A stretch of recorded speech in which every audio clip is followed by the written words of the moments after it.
Bismillahirrahmanirrahim. Assalamualaikum warahmatullahi wabarakatuh.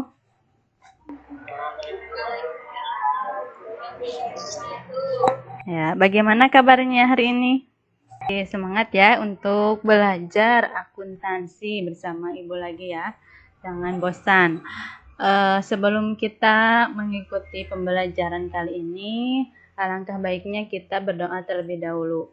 Untuk berdoa dipersilakan. Berdoa selesai.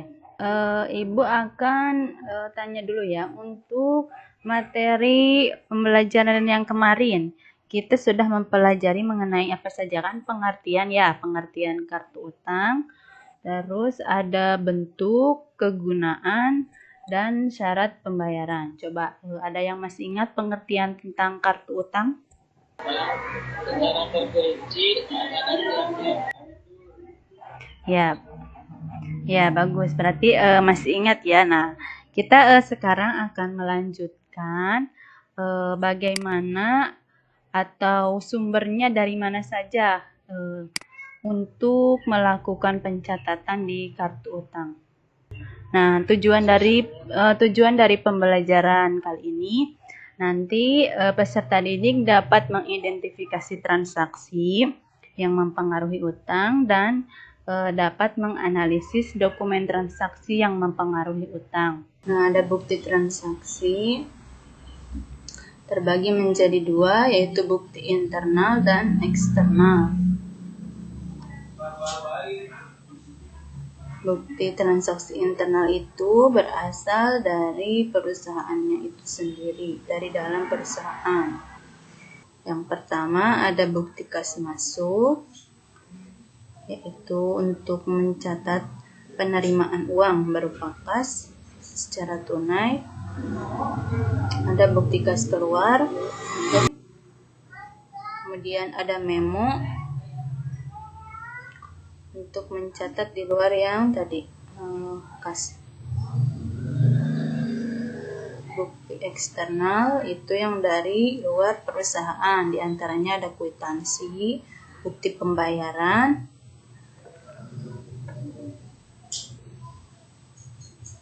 kemudian ada faktur.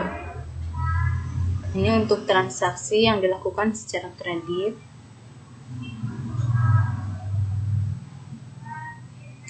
Ada nota kontan, ini bukti pembayaran yang dikeluarkan dari penjual kepada pembeli. Nota debit, bukti transaksi retur dari pembeli kepada pihak penjual. Kesimpulan dari video yang tadi, coba masih ingat apa saja? bukti transaksi terdiri dari dua jenis, ada yang dari pihak internal dan ada yang dari pihak eksternal. Bukti internal diantaranya bukti kas masuk, bukti kas keluar, dan memo.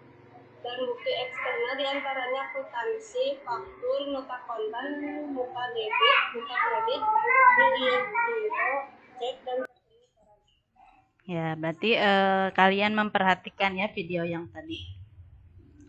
Kita lanjut lagi ya untuk materi mengenai bukti transaksi yang berhubungan dengan utang.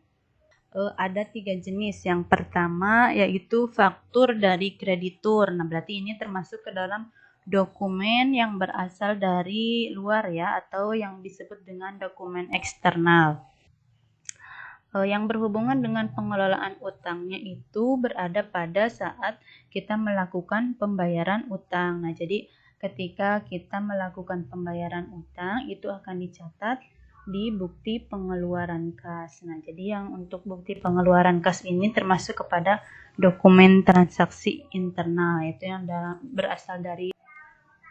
Nah, di sini pihak yang melakukan pembeliannya itu adalah PT Sejahtera.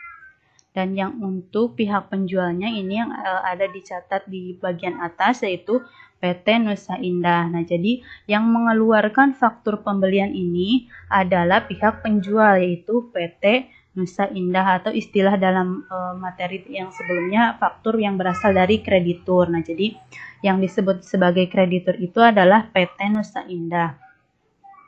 Nah, terus ini tidak ada tanda kopi ya, berarti ini faktur asli.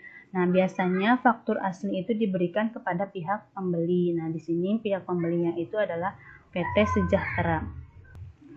Kemudian ini ada kuantitas barangnya ya. Ada 18 unit Samsung Galaxy Frame dengan harga 500.000, jumlahnya 9 juta. Dan yang kedua ada 10 unit Samsung Galaxy V dengan harga 600.000, jumlahnya 6 juta. Nah, ini hasil perkalian ya dari unit dikali harga satuan ini.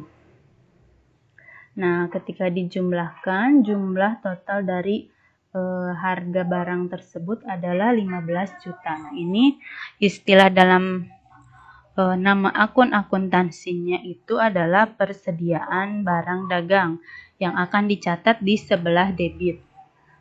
Silakan untuk melakukan diskusi terlebih dahulu. Nanti Ibu beri waktu 15 menit. Kalau sudah, silakan melakukan presentasi untuk perwakilan.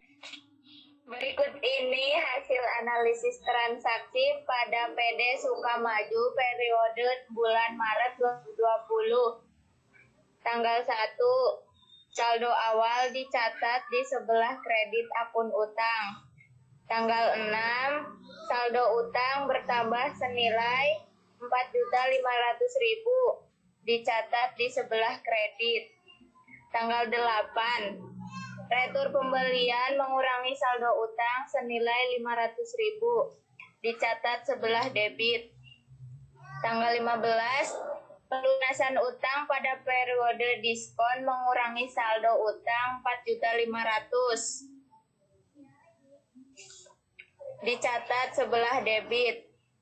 Tanggal 18, saldo utang bertambah sebesar 7.600.000 karena pembelian kredit. Tanggal 25, saldo utang bertambah sebesar 5.650.000 dicatat sebelah kredit. Tanggal 29, pelunasan utang sebesar 7 juta mengurangi utang dicatat sebelah debit. Untuk hasil analisis dari kelompok 1 sudah benar ya. Dan untuk pencatatan di laporannya karena tidak dipresentasikan, nanti Ibu cek ya di dalam grup. Kalian kan mengirim hasil diskusinya ke dalam WA grup ya. Nah, selanjutnya setelah kita mempelajari jenis-jenis transaksi dan dokumen transaksi yang mempengaruhi utang dalam pengelolaan utang, siapa sekarang yang akan mengambil kesimpulan dari pembelajaran hari ini?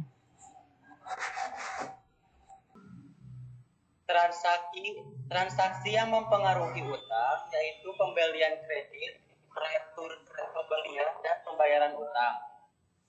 Dokumen transaksi yang diperlukan dalam pengelolaan kartu utang terdiri dari 1. Faktur yang diterima dari kreditur, 2. Memo kredit yang diterima dari kreditur, 3. Bukti pengeluaran kas untuk pembayaran utang. Ya, sudah benar ya. Jadi kesimpulan dari pertemuan kali ini kita sudah mempelajari mengenai jenis-jenis transaksi yang mempengaruhi utang dan dokumen transaksi yang mempengaruhi utang. Nah, adapun untuk bahan evaluasi, nanti kalian buka dalam ini ya, Google Form yang Ibu share nanti alamat ininya, linknya.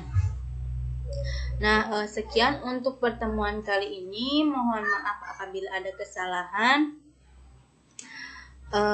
Terus semangat ya untuk melakukan pembelajaran akuntansi dengan daring ini ya.